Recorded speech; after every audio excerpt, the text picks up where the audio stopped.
What's your top tip for actuaries considering leaving employment to start a business? The simple answer, if you're on some kind of a cliff and you're deciding whether or not to have a go or not, I would say don't think, just jump. And not even a question for me, have a go. And if you're going to give it a go, just do it 100% to give it the best chance. I am an actuary. I am an actuary. I am an actuary. Welcome to the We Are Actuaries podcast, where you'll meet leaders who use their actuarial powers to solve a range of problems and make a real difference. I am your host, Julia Lessing, and I'm a qualified actuary based in Australia. I help actuaries develop communication and leadership skills to build great actuarial careers. So settle in, learn from the best, and be inspired.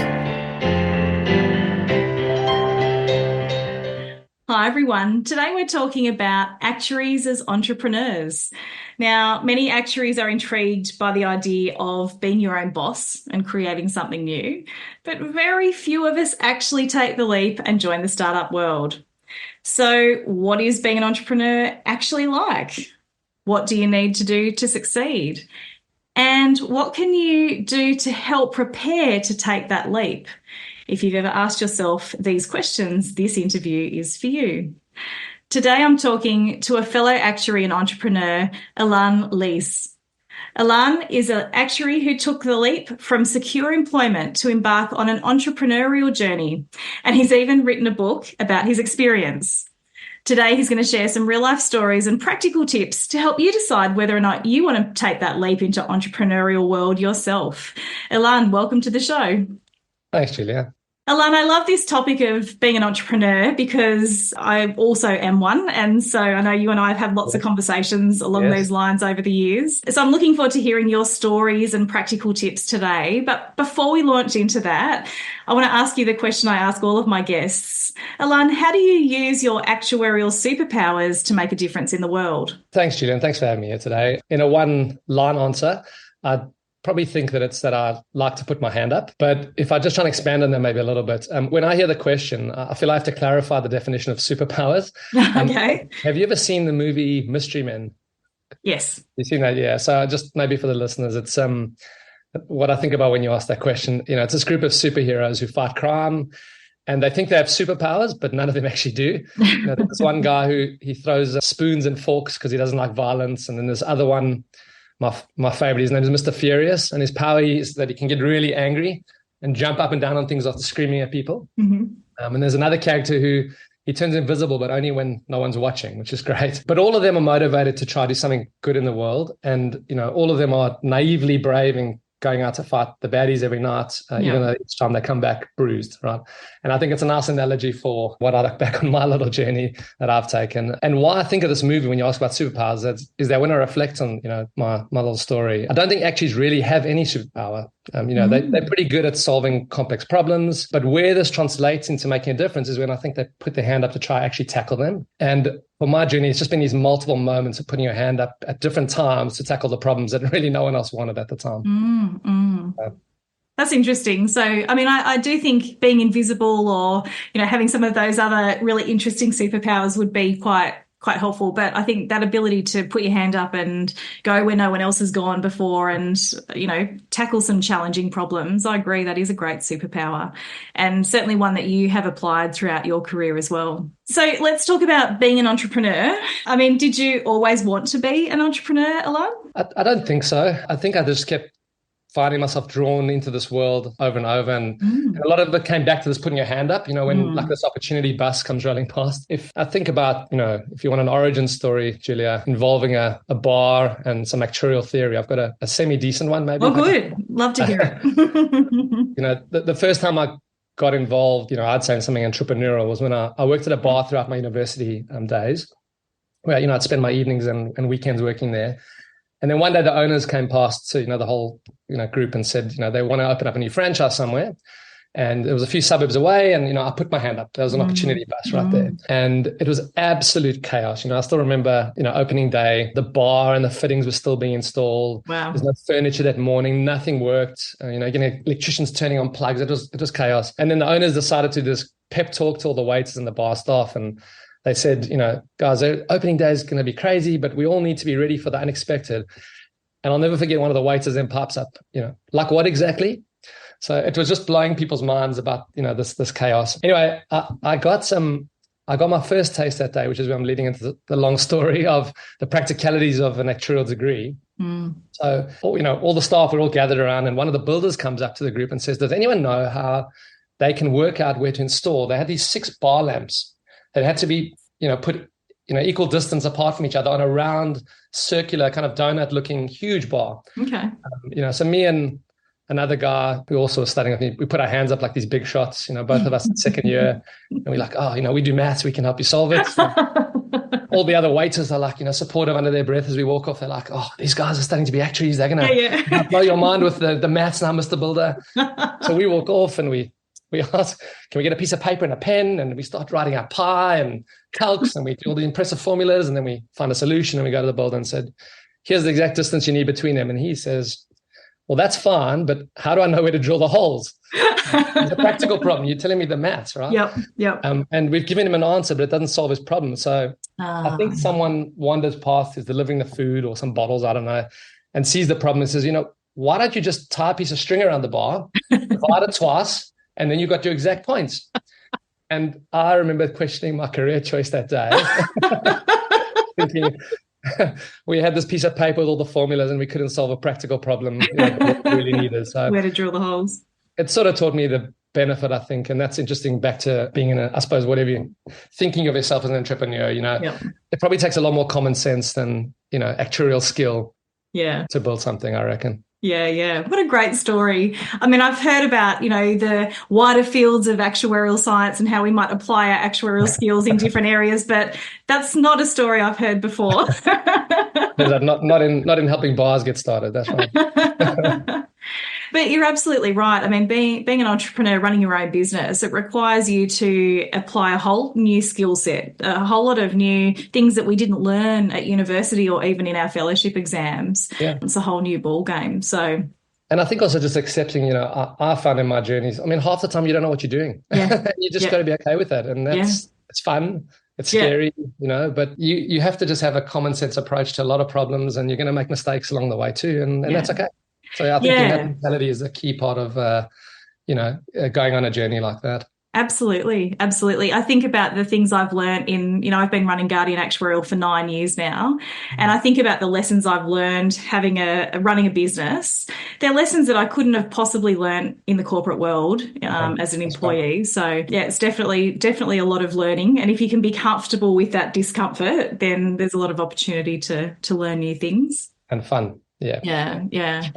So, I mean, you did have a corporate actuarial career before your current role as a startup founder at Retender. What was the hardest part of leaving stable employment and growing that business from scratch? There are a lot of hard parts. It's not one thing. I think it's probably, I'm just going to reflect back on, I've actually been very lucky. I think I've been part of this kind of experience a few times now, about 4 times. And each time has been just varying degrees of risk and the roller coaster, so opening a new bar wasn't really a risk, right? Because I could have just gone back to the old bar or a new bar somewhere else. The second time I was involved in a business that, was kind of doing something different, was funded by this huge insurer, and, they would have just redirected me as a young actuary somewhere else in the machine if it failed. The third time, was part of a big company looking to expand into a new market. And, there's lost elements, or certainly elements of lost stability, and lots of high risk, but we had all this foreign capital, and we had these really talented people I got to work with. So, again, different type of risk. Different levels. And then maybe my last time, as you talk about Retender and the journey me and the team we've gone on, this was actually all on my own. And there's no fallback, there's no funding, way more elements of not knowing what the hell I was doing half the time, maybe 3/4 of the time. I'm not sure what the exact stat would be. So maybe if I think about, your question, Julia, in the context of that, this latest one, I think this will be consistent with a lot of people I've, like you and you talk to, it's this overwhelming fear of failure, probably tops my list. And you also struggle, there are other things, you struggle to get your head around the practical decisions like financial impact on you and the family, what you doing this will mean to the family and the way you're going to be in the family, right? Your brand, your confidence, stress levels you're creating for yourself, which you don't have, you think you don't have, and so on. Interestingly, I found that fear though, when I look back it can actually be channeled in a good way. So, I had this fear of failure, but I actually had a bigger fear that what if I didn't do it and someone else did it? How would I feel if I like saw fear that of missing happen? out. Yeah. Yeah, and that actually worked, countered the fear of failure for me a long way. And maybe the other thing I think that I really benefited from, it was how to get around that fear, I guess, was just making sure I had an out. And by out, I don't mean, I've lined up another job. I mean that I decided early on that, if the idea and what I wanted to do miserably failed, I wanted to just have a story to tell one day, and my out was going to be a story about at least trying. And I got to tell it many years later. I'm luckily telling it still today. It's in that book you kindly mentioned, which is probably the least read book in actuarial circles. But I will have you know that at about 4:30 a.m., sometime back in May 2022, it was the 4th most popular business book on Amazon. I don't know if you know that. Wow. And I think it's because my mom bought 10 copies that night. The algorithm realized that judges there's a trend in sales. And she actually wrote a review on the book thinking that her name wouldn't pop up. So I've got this review there saying, what a wonderful book. Ilan is amazing. And then it's by my mom's name. I'm not quite sure you got the idea of independent book reviews done. Sorry. So I've digressed a bit, but hopefully it gives you a bit of background around what I find hard. And fear is there, but you've got to just channel it in a good way, I think. Yeah. Well, you've reminded me that I need to make sure I have put a review on your book because I read it and enjoyed it. I read it in one sitting one day because I can really relate to that fear of failure. And especially I think in the actuarial profession, it's so small. Everyone knows everyone. And there's always, I don't know about you, but that fear of, well, what if it crashes and burns and everyone knows? And now I think really that's probably an inflated sense of self because really we're all just worried about ourselves. No one's worried about what Julia Lessing's doing. Exactly. I agree.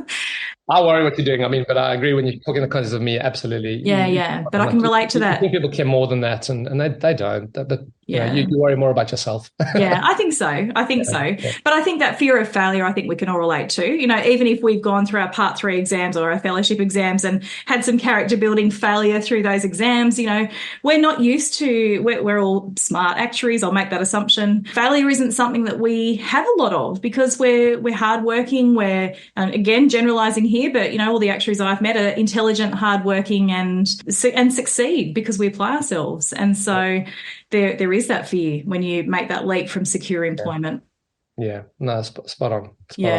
And I mean, I try to tell the story at a point in time in that book, as you know, that it's when everything's a bit raw and it's a bit real and not, you read too many of the stories 20 years later, right, that tell you when they know it succeeded, here's all the reasons it succeeded and how clever was I and, blah, blah, blah. Yeah. But actually reading something right in the thick of when you have no idea whether it's going to work or not. Hopefully, those are the things I think people should seek out, if they're going on these journeys to, understand really what happens, how raw it is, and upsides, downsides. It's worth understanding, and that sometimes that understanding motivates you to try. Yeah, definitely. And I don't know of any entrepreneurs who have been successful and lasted the distance without living through some of those troughs, those low points, and having to work through those without throwing in the towel. Yeah. And, let's be honest, from a financial risk perspective as actuaries, it's not very risky being entrepreneurs. We could go and take actuarial jobs if it all fell apart, but that's not always the risk that we're worried about, is it? Yeah, it almost, good salaries and whatnot almost discourages actuaries to do it. When I think many actuaries, I think actuaries in general might be the best people to go out and start up businesses in whatever field because they think a certain way. They like solving problems, all these things. And it's almost like these salaries are holding a lot of people back that could really contribute into the world in a different way. And that's hard to break that because there's a practical reality, of course, financially. But, you make choices. We did. We cut back on everything. My daughter one day came up to me and said, Dad, she's having a sandwich. She said, Dad, I didn't want to eat the crust. Should I put them aside so we can eat them tomorrow? Because I know we're trying to save money. Oh, bless. It's very, you just make those kind of choices, I think, and cross your fingers a little bit too.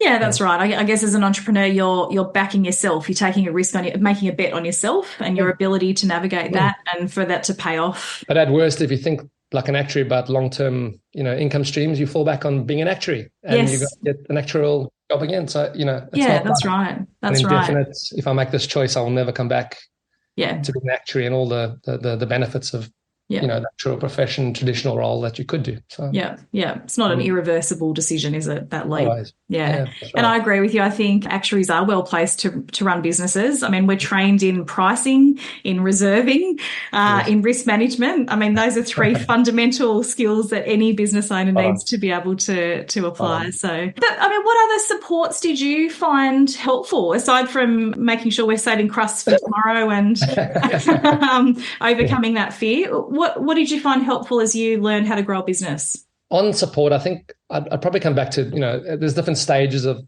the business and the journey. And, if I think back to the beginning, maybe that's probably where most people are at that point, should I, shouldn't I type conversations. Yep. And I think I had two main support moments, I guess I can call them, at the beginning of the journey. The first was actually my wife. And it's what she did, which is interesting. She, didn't rubbish the idea when I told her about it one morning. I've got this great idea. I think it didn't even matter what that idea was, because it's not even looks like that anymore, right? It's just, I said, I've got an idea. I want to try something maybe. What do you think? And she just gently asked me questions about why, what does it mean? What will it do? At the same time, she also really strongly encouraged me to keep exploring, keep digging. I think it's interesting. There's something there, So that for me was the biggest by a mile, because, I've seen how many times people close to you can kill an idea. Yeah. But if they just react with this positive, keep on exploring kind of response, I think it changes a lot of things. The second person up front, I think, was someone I contacted early on in the industry I trusted, and I ran him past the idea and what I thought I might do. And he did something quite interesting. He said to me, can you explain to me your idea? And I came with all these slides and whatnot, and he said, can you just explain to me your idea in a few lines? And I absolutely fluffed it. I made such a mess of explaining it.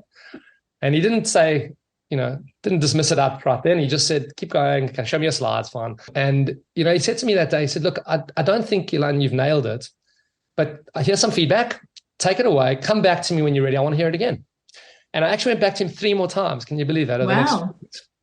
And again, that made me, just rethink what I was trying to do, how to explain it simply. He had that experience in the industry. So trying to find those kind of people who, are out there who have some experience with whatever, right? It's important. And it wasn't just having someone like your wife or your mom, in the example of my book, who believes in you no matter what. Yeah. But you actually need people around you who are prepared to challenge you honestly. So I think, those two. Then I think through the journey, I was very lucky to find a very amazing, talented partner early on who he gets my title of nicest actuary in the world.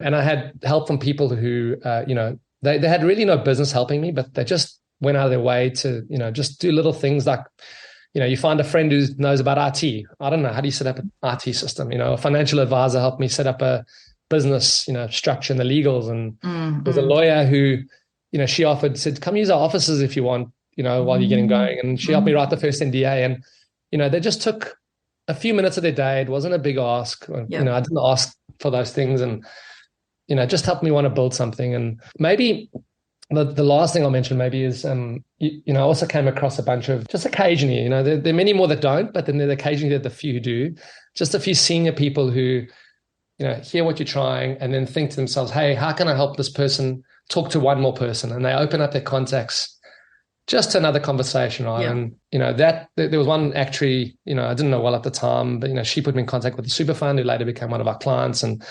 I think all of these were just these acts of kindness and generosity and thinking about the community and wanting to see the world build something new, just kind of gives you a nice feeling, a warm feeling about what's out there in the world. And I didn't know any of that until I was out there, if that makes sense. Doing it. Yeah. So yeah. I think in the question of support, I'm so grateful for a lot of people. You don't think you're going to get the support, but you'd be surprised. And that's what I was,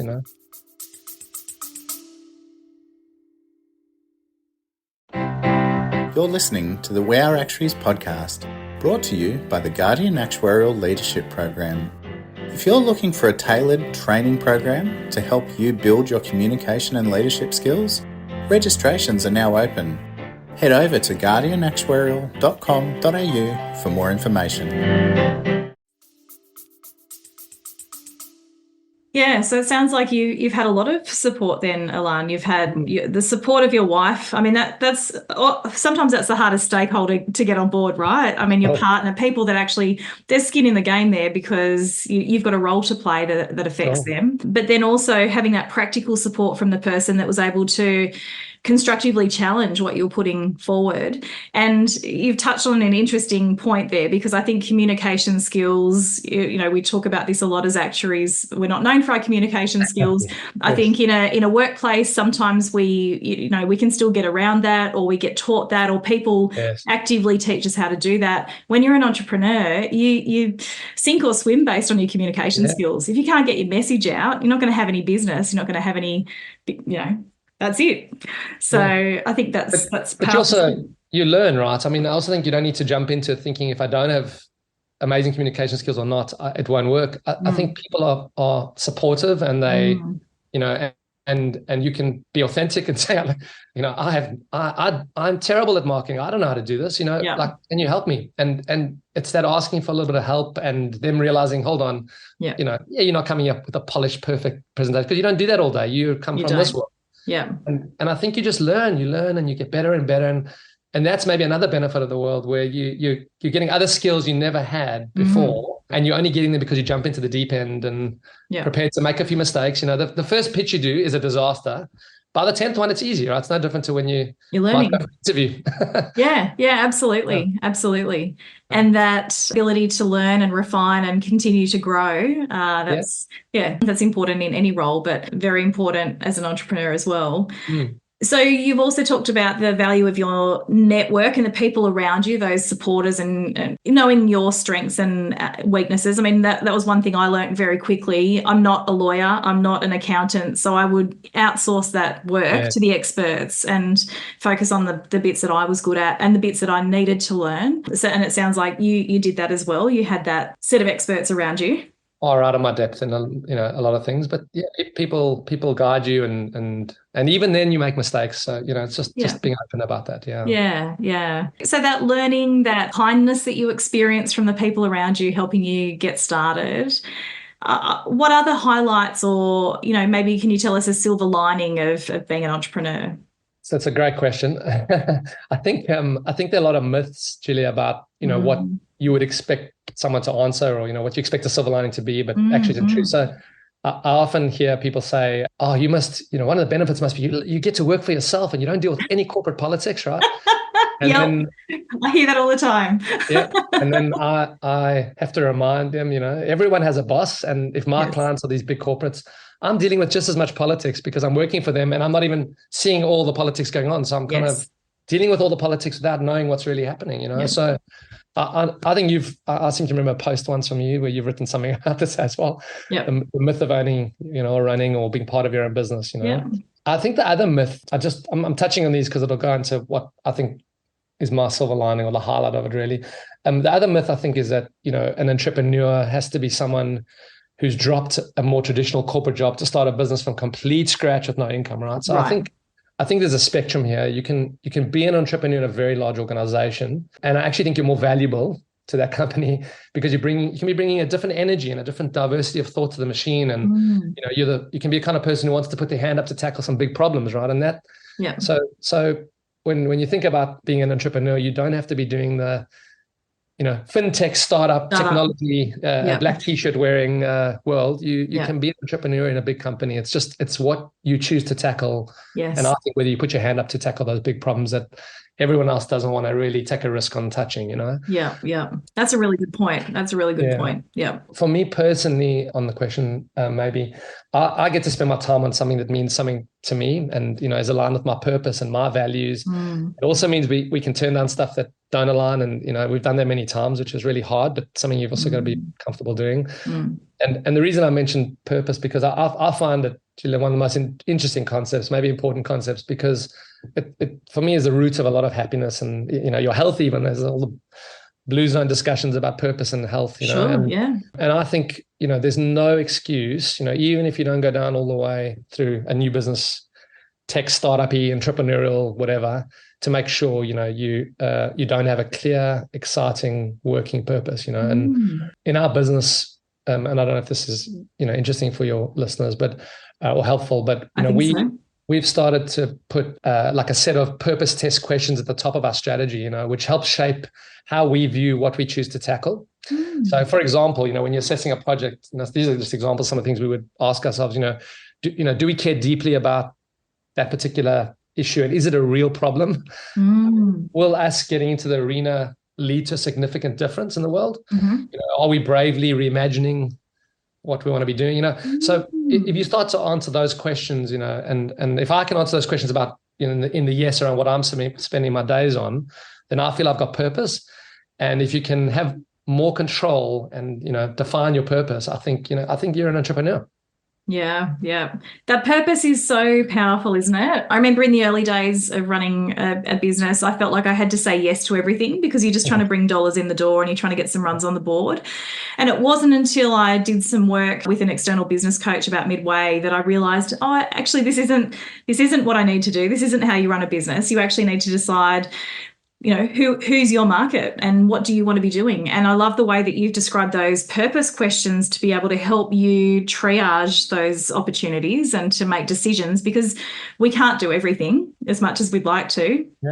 Yeah. But there's value in narrowing that down and knowing what you stand for and what's valuable to you and how you can add value to the world. Yeah. And I think back to, this large company thinking, right, as opposed to the small startup business world. You kind of have to, in your day, have a purpose that is aligned with the purpose of the company, and it can't be forced on you. And if it's not, you need to do something about that, because it can cause enormous friction and stress, and just you lose a lot of joy. You've got we were recently in Japan, and we were lucky to see the cherry blossoms, which come out for 2 weeks of every or 3 weeks of every year.